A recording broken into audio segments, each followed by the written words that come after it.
for health science education. And we're just pleased to have such a large crowd here today to hear these wonderful presenters. Just a little bit about the consortium and what our approach is to be helpful to teachers throughout the nation. One of our strategic priorities is really professional development, and we want to do what we can to enhance and grow and really make your health science education programs what you want them to be. So we started doing webinars on a fairly regular basis back in January. We've seen the popularity go up tremendously, and we think that has a lot to do with we have a captive audience now for sure. But we'd also like to think that we have some topics that are of extreme interest to you and hopefully to your students as well. All the webinars are recorded, as you see here on Phyllis's slide. I appreciate Phyllis Johnson. She's our past chair for the consortium and the work that she does to help us set up the webinar. So these are all recorded, and the speakers today will be sharing their PowerPoint, and so that will be posted on our website. And you see the website there in the top corner of this slide at healthscienceconsortium.org/webinars. So within the next few days, the recording will be there, something that you could share with your students, as well as their PowerPoint that you would be able to use with your students too. We have a couple of webinars planned. There's one on Saturday. Hopefully you got information about that today. And that is a camp that you can come in and out of with lots of resources for teaching online. And then there's one on April the 8th, another Wednesday webinar about assessments. And then one on April 22nd, which is another Wednesday. And that is will be about assessments. I'm sorry, that one's about QR codes and how you can use those in your classroom. So Phyllis, are you changing to their, is that what you're doing now? Changing to their screen?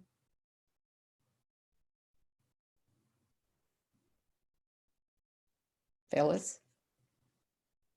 I got knocked off, so okay. I'm back on now. Yeah, that's what happens. They're going to share their slides. So. Okay. All right. Well, it's our pleasure today. We actually met these two nice ladies in St. Louis last year at the 2019 National Health Science Conference, and they had a booth there in our expo area. And so I began the conversation with them then about what the work that they do at Mid-Atlantic Transplant, and how I thought that that would be a topic of interest to our teachers and our students. And so we started talking, and then we selected the month of April, and they'll tell you why shortly. And so it's with great pleasure that I introduce these two ladies, and they'll tell you a little bit about the work that they do, and you're in for a real treat. Thank you, Sarah Dana, and also Tara Skaggs for being with us today.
All right, can everyone hear me now? Tara, can you hear me? Yes. Okay, awesome. Well, welcome everybody. Thanks so much for joining us today. I know Tara and I are extremely excited to have the opportunity to share this information with all of you. I'll just start by introducing myself. My name is Sarah Danner. I live in St. Louis, Missouri, and with Mid-America Transplant for 3 years now in the role of education for organ and tissue donation. So it's really an honor to be here and share this information with all of you, as you are mostly educators in this audience. A lot of that with students in our area. So it's really great to be reaching educators all over the country. You want to say a few things about yourself? Sure, I'm Tara Skaggs. I live in Springfield, Missouri, but I am a regional employee for Mid-America Transplant based out of St. Louis. And so I've been with Mid-America Transplant for almost 6 years now. I started as a donor family who was just willing to tell my story. And it opened up into all of this passion that I'm going to tell you about today. Thanks, Tara. I too am a donor family, and so and also a recipient family. So this really hits us personally, both of us, and I think you'll kind of see that in the way that we present, and then we are very passionate about this and feel it is very important not to educate those in the community, but educating our students. And I know that in the description of this webinar, we talked about why it's important for the students, because they're right at that age for those high school teachers where they're going to the DMV to get their driver's license, and they're being asked that question, do you want to be an organ and tissue donor? Really understand what that means, and are they giving the answer that's going to be best for them and their families? So we hope that today we not only inspire all of you to not only understand the content, but then hopefully to register as an organ and tissue donor, but then hopefully to pass this information along to friends and family, but even more importantly, your students in your classroom. Especially given everything that's going on right now with COVID-19, and we know that kids aren't physically in the schools. This is a great opportunity to take this education online. So again, these slides will be available to you via the link that I shared with you earlier. I think you would have also gotten an email with that link, but you are more than welcome to also reach out to Tara or myself for any additional information that you might need. So with that, let's go ahead and get started.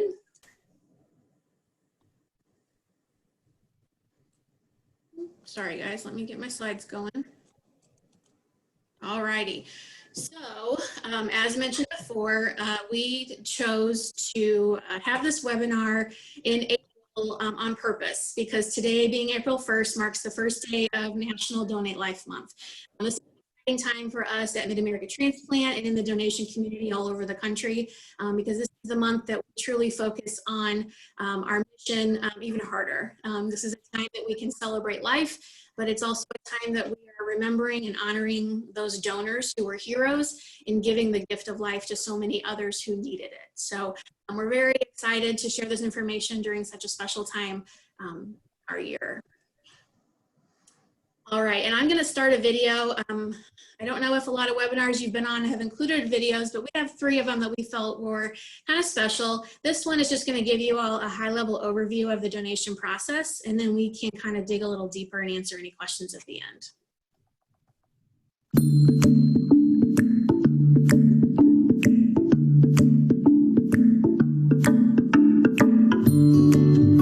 Every year, many thousands of people receive the gift of life, a life-saving transplant of a heart, kidney, liver, lungs, pancreas, or intestines. And thousands more people receive corneas and other tissues that restore sight and health. Transplantation is one of the great medical advances of our time. How does it work? It all starts when someone's organ begins to fail, and that person will need a transplant to survive. A thorough evaluation is conducted at a transplant center, and if the person's a good candidate for a transplant, he or she will be put on the National Transplant Waiting List. Once a person is on the list, the wait for an organ begins. A national system matches people on the waiting list with donors. The factors considered in matching donors and recipients include blood type and body size, how sick the patient is, distance from the donor, tissue type, and length of time on the waiting list. What doesn't get taken into account? Organs are never matched based on race or gender. Income, celebrity, and social status are also never considered in matching donor organs to waiting patients. There's no telling how long the wait will take. In fact, some people don't receive an organ in time because the waiting list is very long and there aren't enough donors available. That's why an average of 18 people on the waiting list die each day. Imagine how many we could save if we all were donors. Most organs for transplants come from deceased donors. Here's how that happens. A person comes to the hospital with a life-threatening brain injury, such as from an accident, a stroke, or lack of oxygen. The doctors work hard to save the patient's life, but sometimes nothing can be done. There's a complete, irreversible loss of brain function. The patient is clinically and legally dead. That's when being a donor can turn a time of loss into a time of hope. Because machines have kept blood containing oxygen flowing to the organs, they can be passed along. One person can give life to as many as 8 people through organ donation and enhance the lives of 50 people or more through eye and tissue donation. But now, minutes matter. Matches must be found, and transplants must happen quickly. The hospital contacts an organ procurement organization, an OPO. OPOs manage the organ recovery process. The OPO checks the state organ donor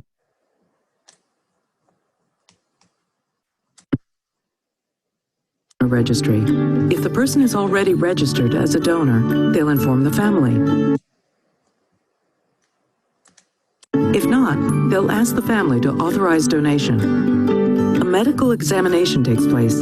They check the medical and social history, and if the person is eligible to be an organ donor, the computer begins the search on the national waiting list for well-matched patients. The best matched patients for each organ are contacted by their transplant teams.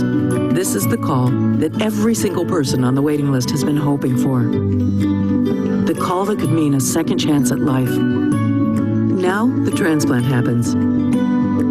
A surgical team recovers the organs, then corneas and other tissues. The organs are sent to the transplant hospitals where the patients and transplant teams are waiting, and the life-saving transplants take place. It will take healthy living and medications to keep the organ working well in its new home. But some wonderful person has given the most precious gift of all, the gift of life. You too can make the decision today to sign up on your state registry as an organ, eye, and tissue donor. Any age is the right age, young or old. And any day is the right day to sign up as a donor. You can register through your driver's license office, or you can sign up right now, online. Remember to tell your family so they can support your wishes. More than 100 million people have already signed up, but we're all needed to save more lives. Go to organdonor.gov and sign up in your state donor registry as an organ, eye, and tissue donor. Go to organdonor.gov and share the gift of life.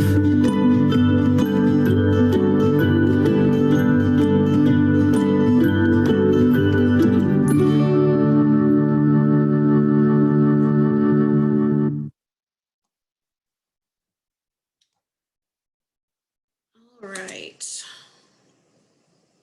Tara, can you give me a thumbs up if you can hear me? Okay, great. I hope everybody could hear that video. We did a test run and it seemed to be working okay. If anybody could not, I do believe there's a link in the slides, in the notes of the slides. So if you get those later, you can check that out at a later time. Alrighty, so just to give you a little bit of background of Mid-America Transplant, I always like to clarify that we are not a hospital. We do partner with all of our area hospitals, but we are what they call an organ and tissue procurement organization, which is a lot of words to say. So that's why in the video you heard them reference an OPO. And we are actually one of 58 OPOs in the country. And in just a second, I'm going to show you what that means as far as geography goes. But just to kind of give you an overview of what our responsibilities look like at an OPO, you can see the 3 big ones here. So we evaluate potential donors. We get phone calls from our hospitals, from our medical examiners, letting us know that there has been a death to be reported. And that is what allows us to start the process looking into donation. So it's always just nice to clarify that we are not part of that patient's care while they are still alive. We want to keep that completely separate. And then once we get that notification of a patient's death, that's when Mid-America Transplant becomes involved and we look into their medical record to determine if donation is a possibility. Once we have that step done, then we also will have that conversation with the family. So whether that means over the phone or in person on site. We have teams that specialize in doing just that so that we can have those conversations with the family to help them through this process. And then finally, what makes us unique at Mid-America Transplant is that we were actually the first in the world as the OPO to build an on-site recovery unit. So what that means is that most other OPOs, when donation is taking place, it all has to be coordinated within the hospital. So we're using the hospital's resources, the hospital's testing departments, the hospital's operating rooms, which is fine. Obviously that works. That's how many others do it. But again, you're looking at doing that in a very busy hospital with a lot of other people who are depending on services. And so we built an on-site recovery unit back in 2008 that allows for the donor to be transported from the hospital to our facility in St. Louis, which happens about 95% of the time, to allow for the donation process, that's the actual surgery in the operating room, to occur in our facility. And that way, the staff that are taking care of those donors, that is their only job. They're taking care of those donors, and everything within the donation process is our focus. So it really allows for us to just give the family a better experience once they've consented to donation and maximize donation to save more lives.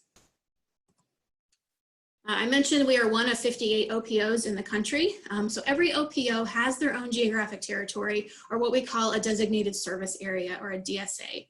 So our DSA, as you can see on the map here, covers 3 different states, part of 3 different states. So we serve Southern Illinois, Eastern Missouri, over into Springfield, where Tara is from, and then down into the northeast part of Arkansas near Jonesboro. So we have a pretty large geographic territory, 4.7 million people over those 84 counties. So we're serving a lot of families, and we're doing a lot of education. So it's just really amazing that we're even able to spread further today with this webinar. I mentioned we are not a hospital, but you can see there's a lot of hospital partners that we work with, because again, that's how we're getting those referrals and getting that donation process to start. We're very fortunate, especially right here in St. Louis, where I'm from, that of those 122 hospital partners, 4 of those hospitals also serve as transplant centers, which means that people who need those life-saving gifts can come here, and we have 2 adult centers and 2 children's centers that allow for those life-saving gifts to occur. So those 2 adult centers include Barnes Jewish Hospital and St. Louis University Hospital. And then our kiddos have the opportunity to go to St. Louis Children's Hospital along with Cardinal Glennon Hospital as well. So I'm very fortunate to have that, because a lot of times when those organs are able to stay in our area, our building is literally 5 to 10 minutes from all 4 of those hospitals. So that transport isn't taking very long, and we can quickly get those surgeries going for those life-saving gifts. I'm sure if any of you are like me and watch Grey's Anatomy or any of those medical shows, you've probably heard of the waiting list, or you may have just heard of it, you know, in the news, in the newspaper, things like that. But the waiting list is definitely a real thing, and unfortunately, it's a very large thing. In our country right now, there's about 112,000 people waiting on that list for that life-saving gift, and this is just specifically talking about organ. So that's a lot of people. Here in St. Louis, I know I'm a big Cardinals fan. Unfortunately, we're not going to be at Busch Stadium tomorrow, but I use Busch Stadium as kind of our visual aid to kind of say we could fill it up about 2.5 times. And that's how many people need a life-saving gift. So if that gives you kind of that visual to help you understand that there is a great need for people to sign up to be donors. Locally, just in our area, within those 4 transplant centers I mentioned, there's about 1,200 people. Of course, that number is going to vary depending on where you are in the country, but it's still too big, right? There's still people waiting. We're trying to get rid of that waiting list, but unfortunately right now, that's how it is. And so we're trying to encourage as many people as we can to sign up to be donors. And to give you just a little bit of extra perspective, I know this always helped me when I first saw this slide, but to kind of just let you know how very important every single person's yes on the donor registry actually is. We can look at this example. So in our service area, so on that map that I showed you just a little bit ago, within about a year's time, we had about 30,000 deaths reported to us. So you might look at that number and think, wow, that's a lot of deaths. That's a lot of potential for organs and tissues to be donated to other people. So if you're one of those people who maybe hasn't signed up on the donor registry and you're kind of on the fence about it, I want you to think about this. Of those 30,000 people who you think may be a very large potential. The reality of it is after we've looked through all the criteria and determined full eligibility, it's really only going to be about, I think what we say, Tara, about 450, a little under 500 at this point. So about 1% of those people. So see how quickly that number drops. You know, that's just pretty incredible that there are 1,200 people just in our area in the Midwest in St. Louis, but yet only about 450 people able to donate. So you can already see that discrepancy and see how there's going to be people on that waiting list who don't make it because they're not going to get that life-saving gift simply because there aren't enough donors. So this is one visual I like to show to kind of help people understand that even as cheesy as it can sound, every single person's yes matters. And then before I hand this over to Tara, I just want to also kind of give this visual. This is what we call our funnel. This was updated just recently to show last year's numbers for Mid-America Transplant. But in that, again, that service area I showed you in about 1 year's time, we had those 30,000 deaths that I just mentioned. And so again, I mentioned, oh, there it is. I'm sorry. 475 was the number, that approximately 1% are going to be those donors who are actually eligible. So again, a huge drop right off the bat. And then of those 475, 351 of them said yes. But medically and looking through all the criteria at the end of 2019, we were able to successfully have 271 donors. So even though that's wonderful because we know that this is life-saving, 271 people. That's it to help try to save all the people who are on the waiting list. So even though we're going to try to, you know, keep doing what we're doing, we're going to get that education out there. We really got to keep doing this because there just aren't enough donors. All right, I'm going to hand this slide over to Tara.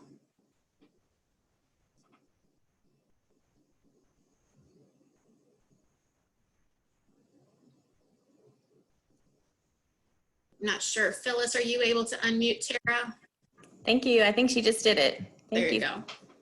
So as you can see on this slide, these are the organs that can be donated. This is how one person can help up to 8 people. So the heart, kidneys, liver, lungs, pancreas, and small intestine. The kidneys could go to 2 different people. The lungs could also go to 2. Sometimes you might have a kidney pancreas combination even. And the liver is incredible. So I've served donor families that have had a laceration in their liver. Maybe they were a car accident, had sutures in place.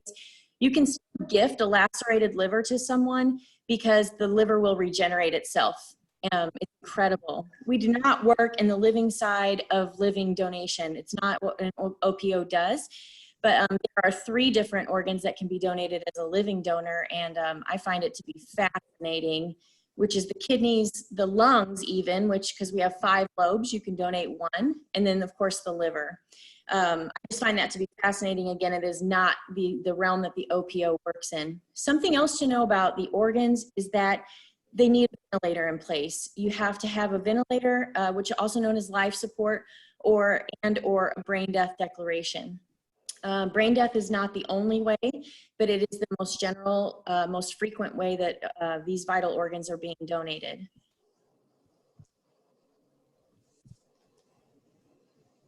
So when we talk about allocation, we are saying how we find a recipient, how the life-saving organ is gifted to another person that's waiting on the list. And this, what you see here, is just the bare minimum basic things that have to begin the process of finding someone, and blood type is always going to be first. Sometimes your medical urgency, I mean, it always goes to the sickest person first as well. Sometimes your wait time has been so long, now your medical urgency has increased, or your medical urgency is that dire that the wait time is now, needs to be now. Size compatibility and age will go hand in hand because a 5-year-old can't gift to a 50-year-old man and vice versa. The chest cavities have to match. Size matters for that reason. I like the geographic location because each organ will dictate how far it can stay outside of a body. Meaning the heart has 4 to 6 hours. It needs to stay somewhere close.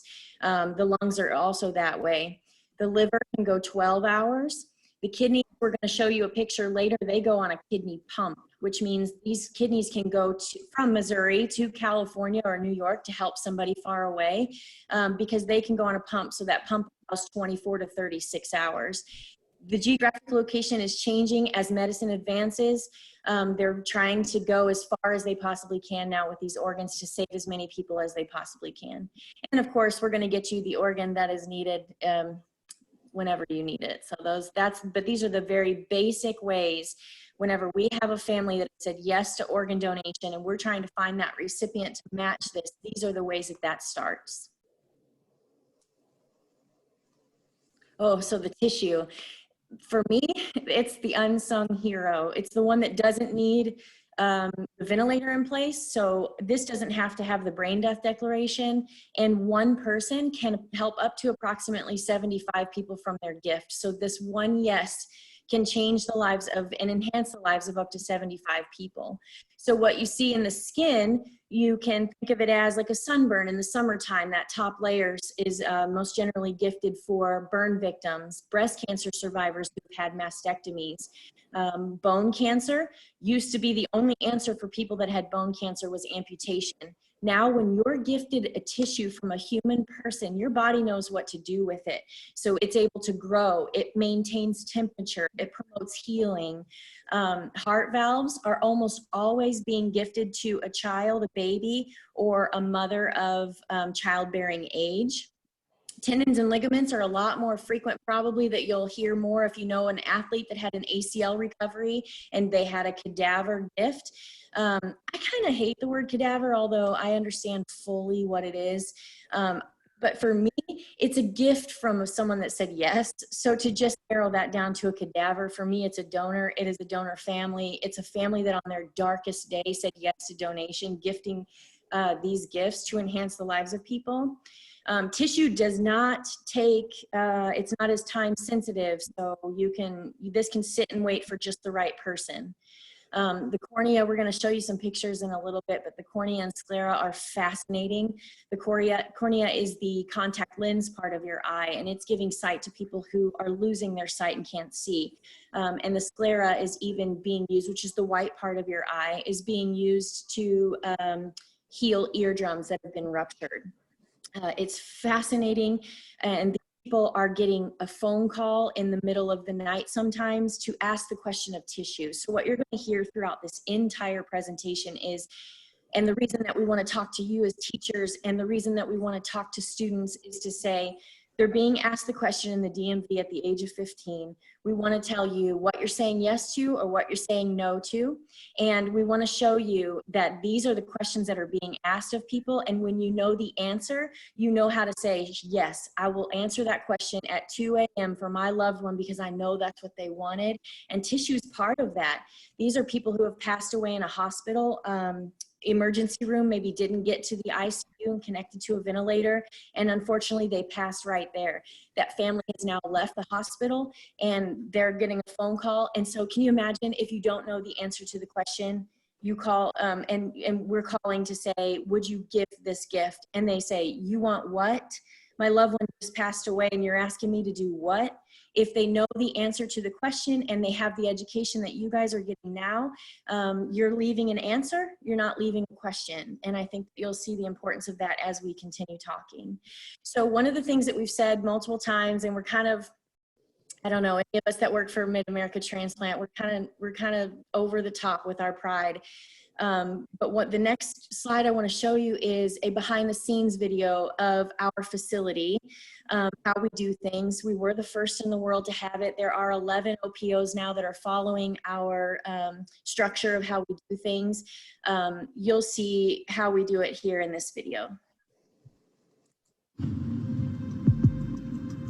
There's 58 OPOs, organ procurement organizations, in the United States. Only 4 or 5 have their own freestanding facility with a surgical center. It's very unique that we have this. Most people have to stay in the hospital to take care of their donors. We can get results fast and we can treat things quicker. We transfer well over 95% of the patients and manage them here versus managing them at the hospital that they were pronounced dead in.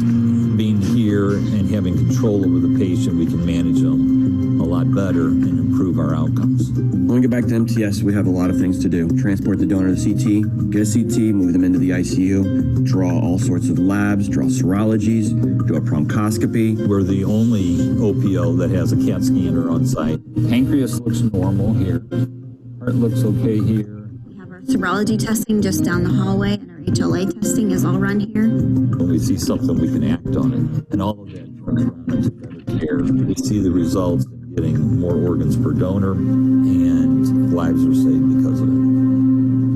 Years ago, the people that were managing the donors were basically the transplant surgeons. At this facility in 2008, we took a different direction, and we had critical care physicians managing them. And the nurses are incredibly well trained and very proficient in doing it. And our numbers here for sure have increased more than 100 organs per year in that period of time. There is no way that one single coordinator could do this job by themselves. It does take a team. It does take a very healthy working team to get this job done. And they have to make quick decisions to stabilize patients, and they do an incredible job, and they're very well trained, they're very bright, and they have a deep passion for taking care of these patients. I came from an ICU where patients passed away and the story ended there, and I always wanted to be involved in something that could bring a brighter light to death, and I ended up at MidAmerica. I'm very fortunate to work with a great team. We enjoy working together. We're all very passionate about the cause. Our mission is to save lives. It's simple. I mean, that's it. One donor can potentially affect 8 different people. That's exciting. I feel very strongly that it gives the donor families something to hang on to in the worst moment of their life. And I just thought that it was an amazing process that I really wanted to be a part of. Why I keep doing this job. It's just really great to be able to make a difference in people's lives. So that video that you saw is fairly old now compared to what you're seeing here. This is our new 6-bed ICU. And as Sarah was talking about, we move these patients out of the hospital service to bring them here. And it's better care for the donors. It's better care for the donor families. This allows the families to leave the hospital service, get a shower, a hot meal, start planning a funeral they weren't prepared to do.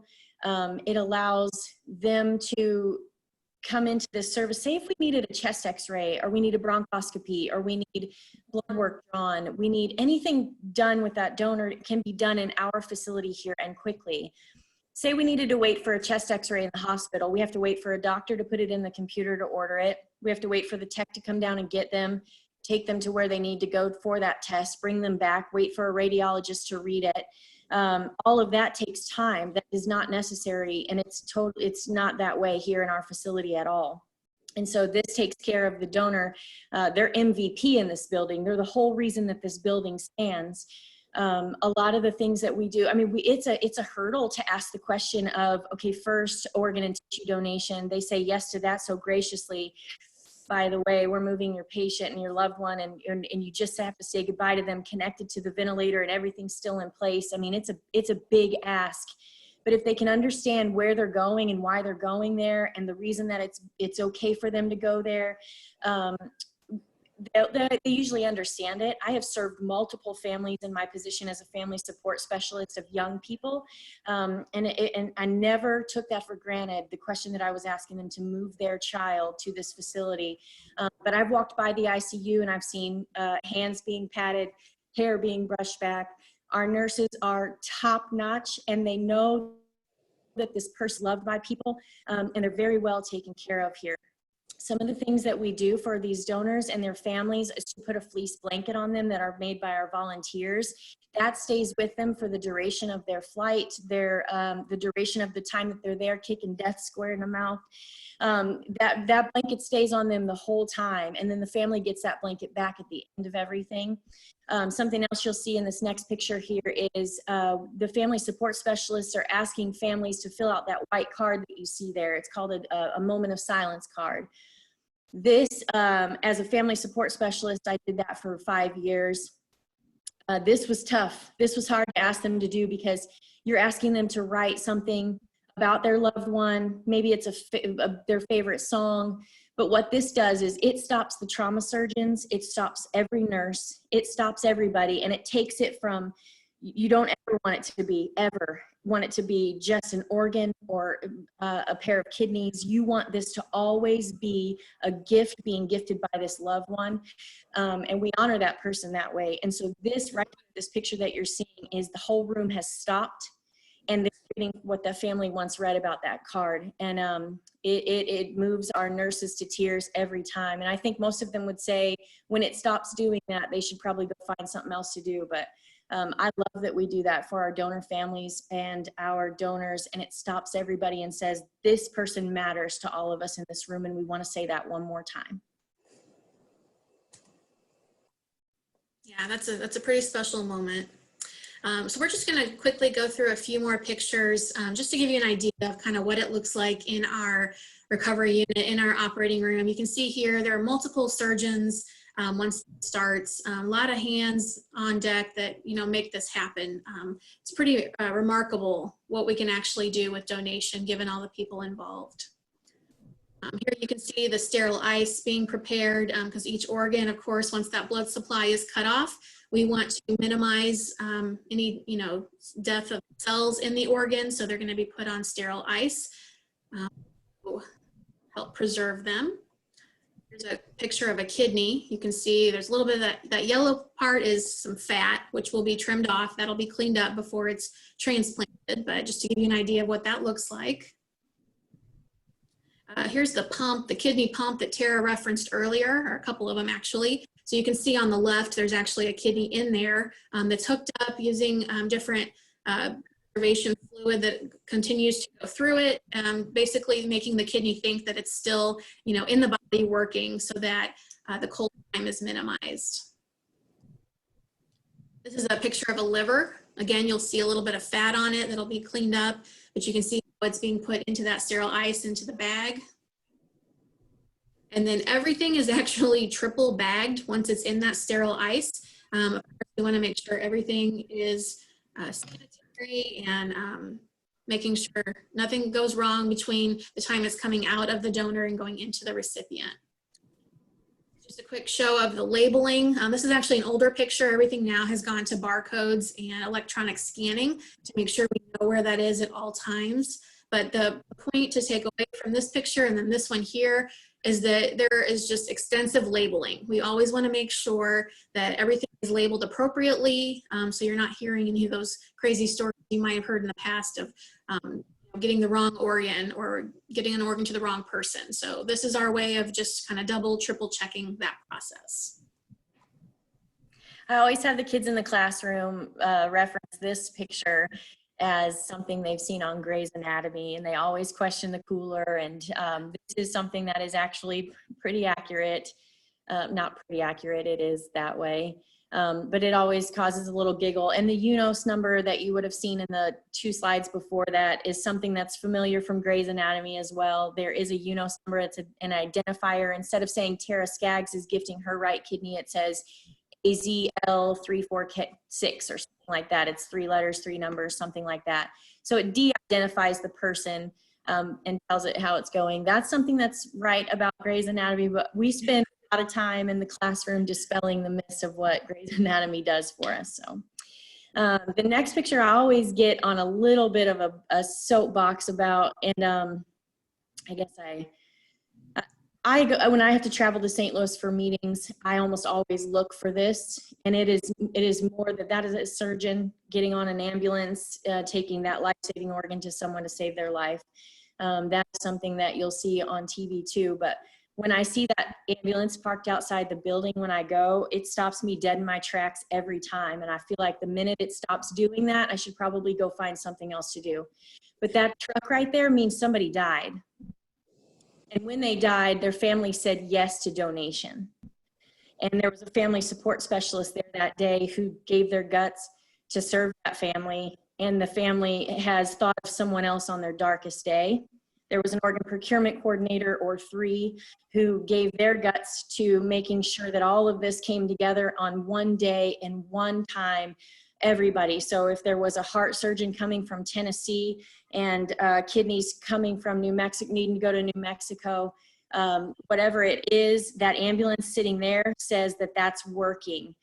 That ambulance sitting there says that there are surgeons inside that building that are getting ready to leave, and it also means that there is a recipient who has gotten a call of a lifetime to say that somebody you don't know wants to gift you an organ, and it's working. And they're all in the building right now, and they're getting ready to do that. So I feel like whenever I see that truck, and it's just a truck, I should probably go find something else to do. But that truck's getting ready to go, red lights and siren, either to the transplant surgeon centers up the road, or they're going to go to that airport and get that organ to where it needs to go. And it's fascinating work, and I'll never touch the level of what it is ever in my life.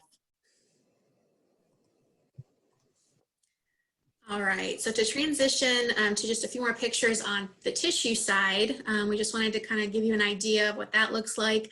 So you'll see here a picture of a skin graft that will be used on a burn victim.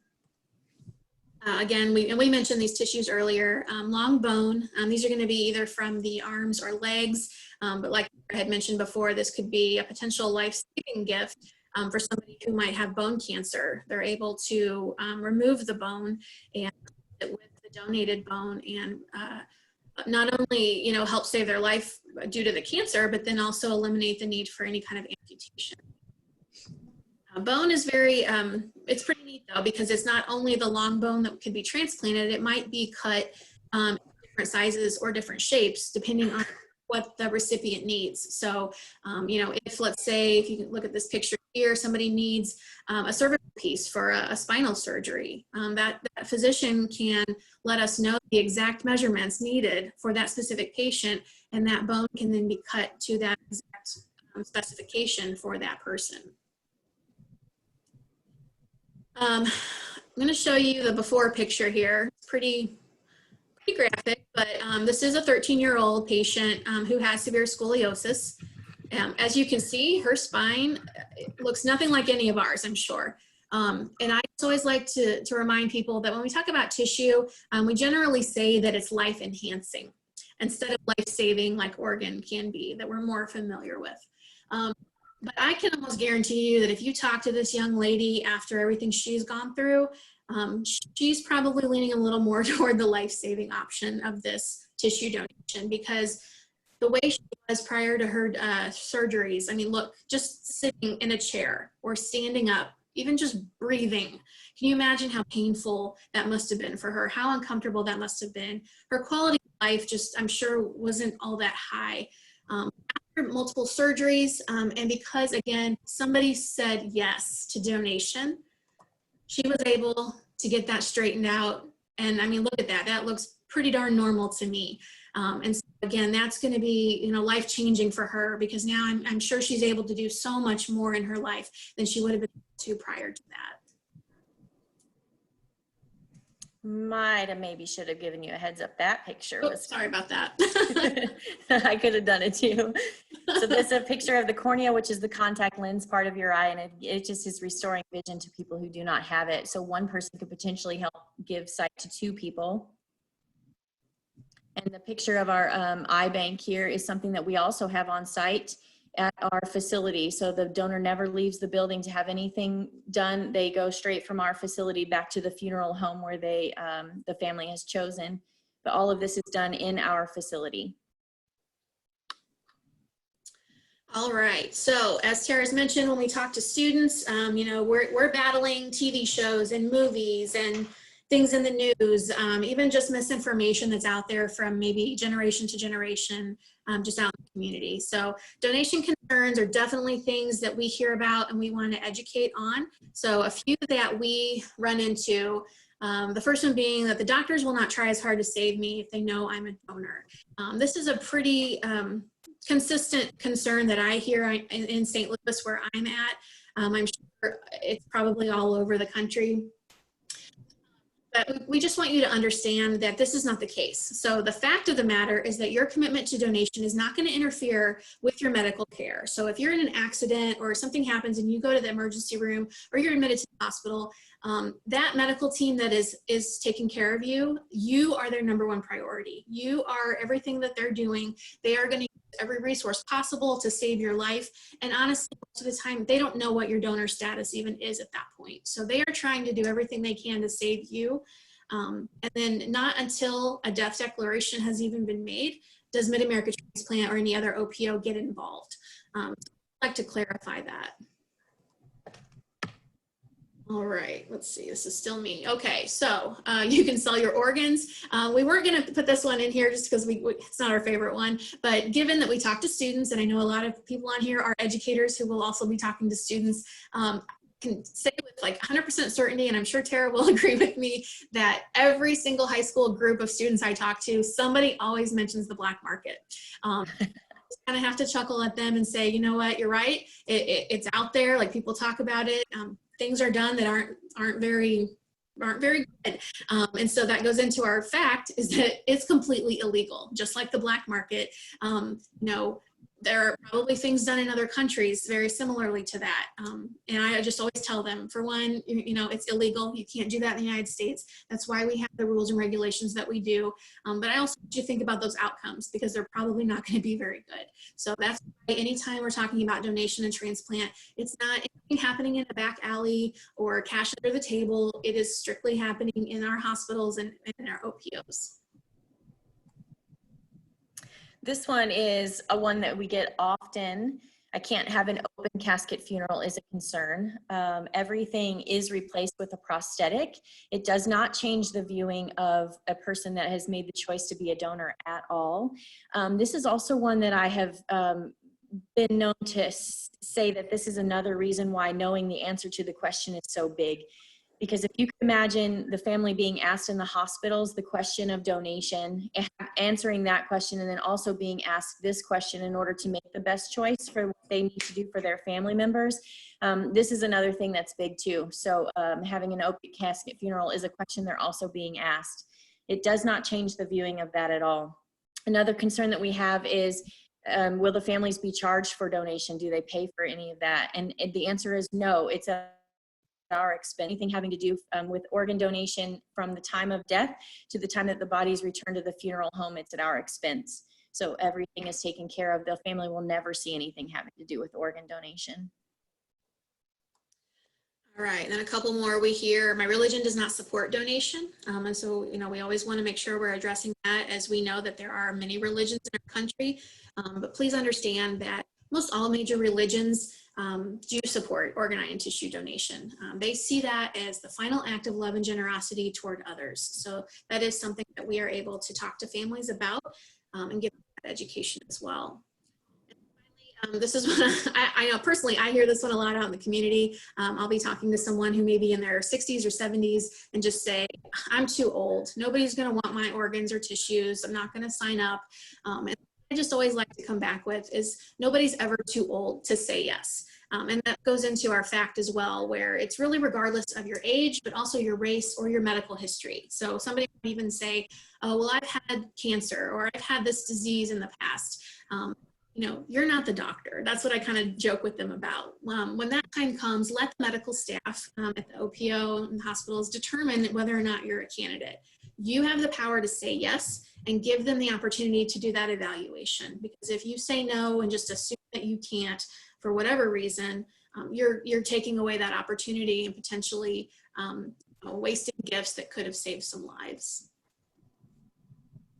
I think we'll quickly go through here how we can support donation, and that is to just obviously sign up on your registry and the national registry. Since most of you aren't even from where we're from, there is a national registry. We'll show you a couple examples here of what it looks like in the state of Missouri there, that little red heart there at the bottom. Illinois will have just the donor symbol on the right side there. Arkansas literally just says organ donor under that picture. The Organ Procurement Organization is the only people in the world that have access to this registry, so there are no doctors who could stop what they're doing and go, what you're doing here, to see if they need to they don't even have access to it. We are the only ones that have access to that. So just signing up on your registry is the biggest thing, but we'll show you, I hope that you've learned today that having the conversation with your family too just really drives that home so your family knows how to answer the question. I guess I'll just let Sarah take over that one. Okay, so yeah, so to wrap up, we're just going to show one more quick video. It's just a quick minute, but really this is one of my favorite parts of the whole presentation, because we just sat here for, 45 minutes or so, kind of telling you how everything works with a few, stories, but this is really, to me, important to understand why it makes such a difference. So I'm going to go ahead and show you that video. My name is Darren Gill, and I'm a heart transplant recipient. She is the recipient of a cornea transplant. I am a heart transplant recipient. Chase is a heart transplant recipient. I'm a double cornea recipient. I am a kidney recipient. I was going blind. I had liver cancer. Waiting for a heart was really, really hard.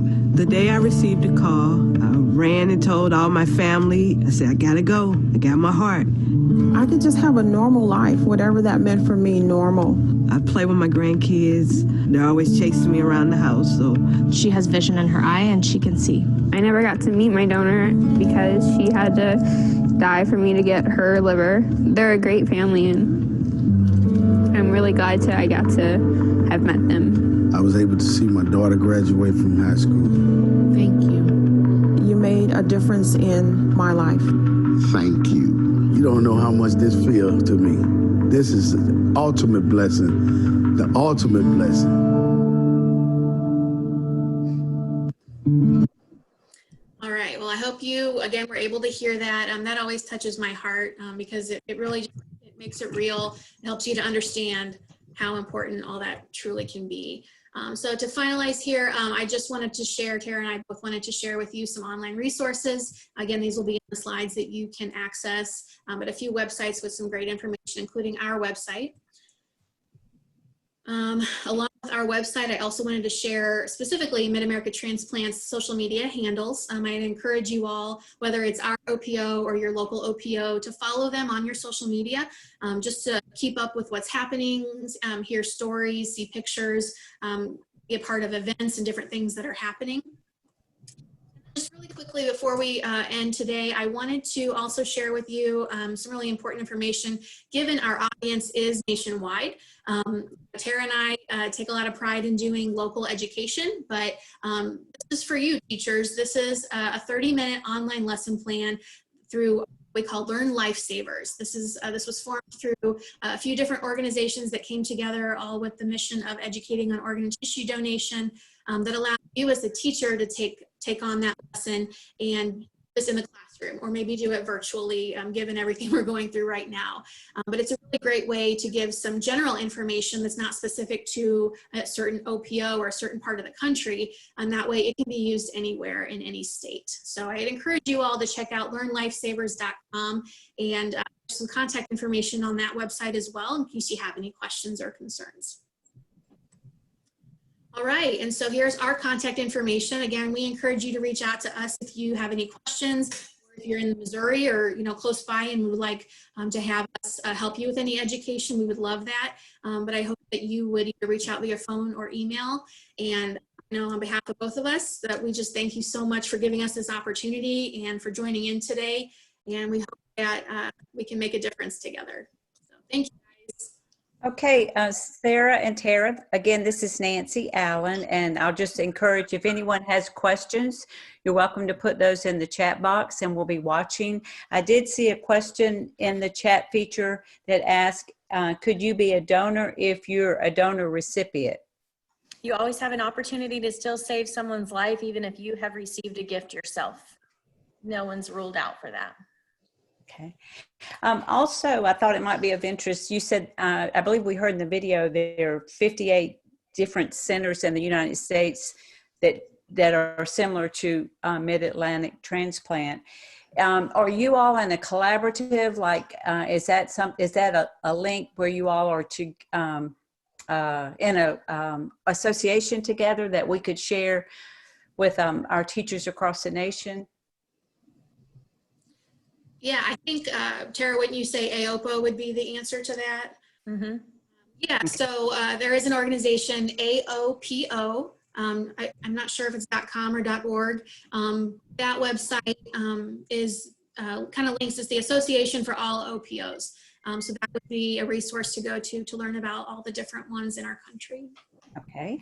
And also the organ procurement coordinators, what is their background? We were just thinking about all the different health professions that are represented in the work that you do.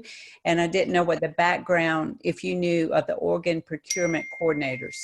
They are nurses, and specifically for Mid-America Transplant, they are required to have 2 years of ICU experience before they can come to work for us. I think as things transform and grow even further, we're considering doing different things as time goes on, but as of right now, the RNs are 2 years of ICU experience first, and then they're very well trained when they come to us. Okay, here's one that says, what was your background of the both of you? What is your background? Oh, that's a good question. I went to school to be a math teacher. Yay. Okay. But obviously, I didn't end up going that route. So I ended up working about 10 years in a kidney transplant center. It just kind of randomly happened after I got out of college. I needed a job, and I knew someone that worked in a kidney transplant center. So I started out there and ended up working my way up within the department, but just fell in love with it and loved working with the transplant patients. And so then when it was time to move to St. Louis, this was a great opportunity to transition into. I'm seeing so many stories of personal information here. I wish I could talk to every single one of you.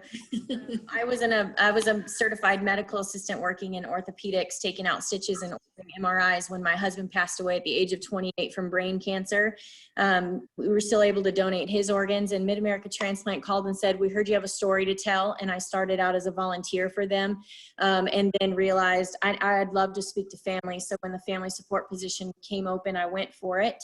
And my experience trumped what in any kind of education I would have had, just because I'm comfortable running in the room when the rest of the world would probably rather run out. I'm comfortable with grief and trauma and stress, and I want to love perfect strangers with my guts when it comes to organ donation. Oh, a great story there, Tara. There is a question here. I thought maybe we could go the whole webinar without saying the word, but there's a question about how is COVID-19 affecting transplants? It's we're trying to be extra careful sending anyone on site to the hospitals. We're not freely doing that as we were before. Anyone that has it cannot gift anything at this time. There's just so much unknown about it that there's just no possible way that would be. We're not doing that right now, but we are taking extra caution when we have to send staff on site to work a case that has nothing to do with it. We're just being extra careful about what we're doing right now with that, and ready for it to go away. Yes. Okay. Well, it looks like we're getting a little couple of minutes past their time, but I wanted to close with a couple of, certainly wanted to close with a thank you to you two ladies. And, we met at the 2019 National Health Science Conference. So there's an invitation for you to come to the 2020 National Health Science Conference. We'll be in Charleston, South Carolina. Everyone wants to go to Charleston, #1 tourist city. And that's going to be October the 28th through the 30th. So the consortium is choosing to think very positively that we'll be able to do that, and we would love to have you all there and doing presentation and exhibiting, and just really appreciate you being here for us today. For the teachers, if you need a certificate that documents your participation in today's webinar, you just need to email me, and you have my email in your confirmation email when you registered. So if you need, it's not a CEU, it's just 1 hour of contact for professional development. So if that's helpful to you, just reach out to me. And so Tara and Sarah, you'll see so many thank yous there for a great presentation. I joined them, and I know we had lots of states represented, but I know this information is transferable to them no matter where they are, because there's similar work that goes on in all across the United States. So thank you, everyone. And thank you so much to our two presenters for today. Thank you, everyone. Yes, thanks everyone.